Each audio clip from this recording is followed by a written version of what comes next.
Welcome to PC Error Detective. In this video, I'll show you how to add Midjourney to Discord server and explain how you can start creating AI images directly inside Discord. Step 1.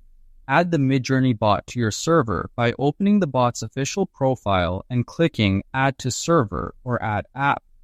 This step is important because it allows Midjourney to join and work inside your Discord server. Step 2. Select your server from the drop-down list, either a newly created server or an existing one you manage.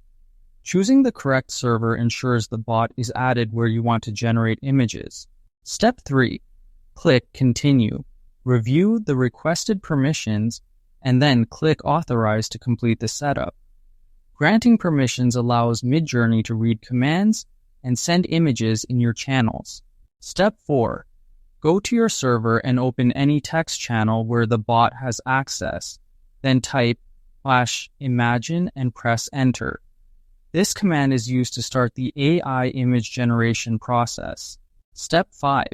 Enter your text prompt describing the image you want. Then hit Send to generate your AI artwork. Midjourney will process your prompt and display the generated images in the chat. Thanks for watching, and don't forget to subscribe to PC Error Detective for more easy tech guides and fixes.